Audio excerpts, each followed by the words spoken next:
playwriting programs come here or musical theater programs come here, they don't come through the theater program. I'm always thirsting for some outside force to come in and work with the kids because I'm the only drama person here. Queens Theater in the Park receives a grant from Citigroup Foundation to produce after-school arts programming with a school in Queens. This year we partnered with the Renaissance Charter School to create the Underage Cabaret. The goal was to get the young people to express themselves via poetry, monologue, whatever way they wanted to express themselves, and have them work with us to put it up on stage. So the whole process starts, and at some point in the process we need to get writing done. We ask everybody, a scene, a poem, and a monologue. Bring it in by X date.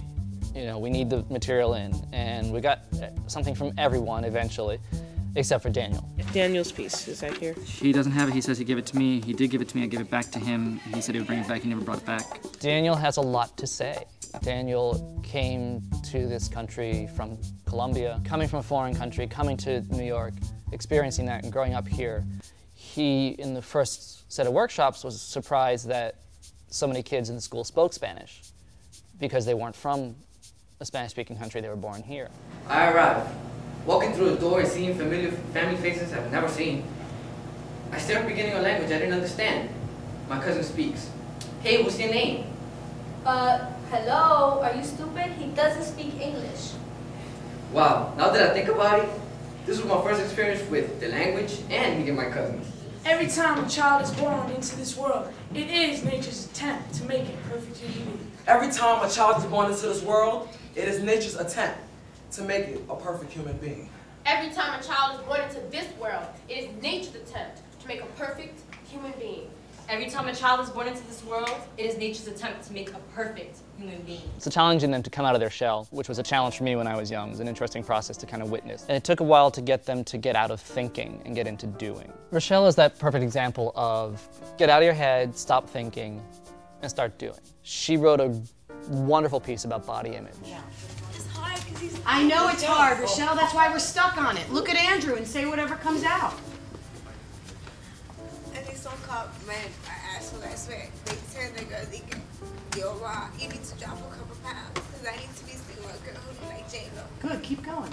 Took a lot of time and a lot of tears and a lot of screaming and yelling and pushing and fighting and three of us, you know, Rebekah, Desi, and myself saying, Rochelle, it's so beautiful, it's so good, it's so strong. You need to deliver this very important message to the young girls out in that audience who are watching you and looking at you and need to know that they don't need to look like J-Lo, they don't need to be judged by their body.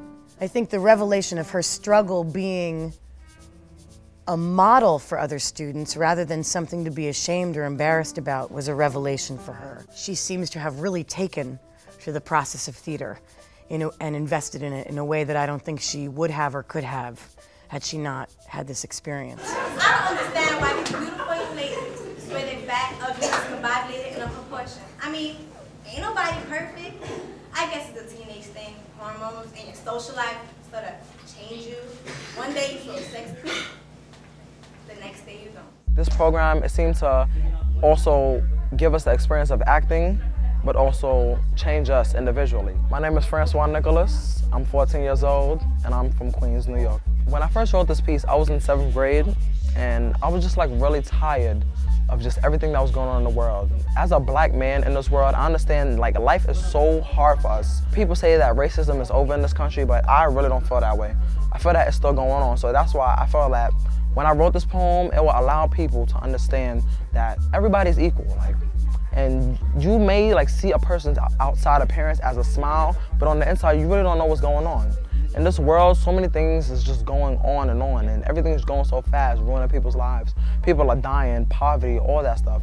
It's just really affecting people. And I just want to get it out to the public to let them know, what's going on. Life, death, poverty, pain. I got so much drama, I'm going insane. I gotta talk to the Lord to give me some strength. I need some spiritual healing to keep me blessed. I mean, life is filled with drugs and guns. We got brothers in hoods shooting for fun instead of going to school and getting it done. They're out there doing them girls having daughters and sons. People ask me why I write, and I say to try to make them come to the light. We were all a little nervous about Marcella, about what she would bring to the table in terms of getting them to project, to speak up, to fill the room with their voice. Marcelo wound up doing it the best. At first I was a little nervous because I'm not into acting in front of people. Marcella made transformation, and she opened up to herself and her classmates in a way that I, again, don't think could have happened without this opportunity. You're not okay. You're perfect. You're not pretty. You're beautiful.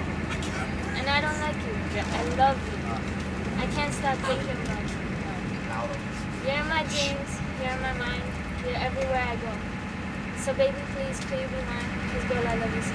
Thank you. Even in June, when the conversation about their experience doing this show would come up again, they would still speak of the 9th graders, the bond that remains, and that truly having accomplished that as a group has, in that way, it was really infinitely helpful to me and their future as theater students here, in that they've already come together as a theatrical family and know that when they work together, they can do something amazing. I think I speak for everybody when I say, I love you guys, and I wish we could have more fun together.